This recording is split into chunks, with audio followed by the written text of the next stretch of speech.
Netizens, umalma sa umano'y planong paglipat ng Daalibay sa oras ng prime time. Umani ng samot-saring reaksyon mula sa netizens ang kumpirmasyon na bansamantala lamang mapapanood sa 8 o'clock PM time slot ang sereng Daalibay na pinagbibidahan ni Kim Chiu at Paolo Avellino. Ayon mismo sa ulat ng ABS-CBN reporter na si MJ Felipe, nakatakda lamang umano ang kasalukuyang oras ng sere habang wala pa sa ere ang bagong proyekto ni Coco Martin. Sa sandaling bumalik na sa primetime si Coco, posibleng ilipat ang Daalibay sa bandang 8:45 PM time slot.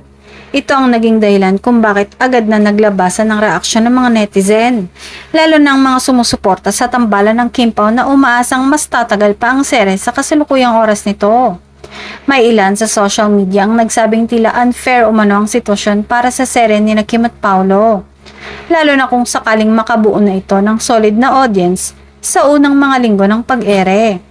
Para sa kanila, kung patuloy na magiging maganda ang ratings at pagtanggap ng viewers, dapat ay manatili ito sa parehong time slot.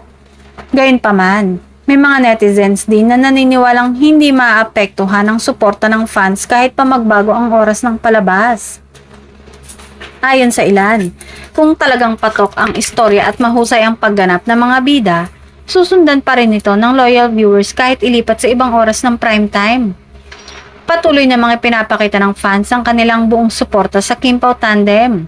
Marami ang umaasang magiging matagumpay ang Daalibay at mapapatunayan nitong kaya nitong tumayo sa sarili nitong lakas sa primetime lineup. Sa ngayon, wala pang opisyal na detalye kung kailan eksaktong babalik sa time slot si Coco Martin. Ngunit malinaw na agad itong naging mainit na usapan sa social media, kung saan hati ang opinyon ng netizens sa planong pagbabago sa oras ng serye.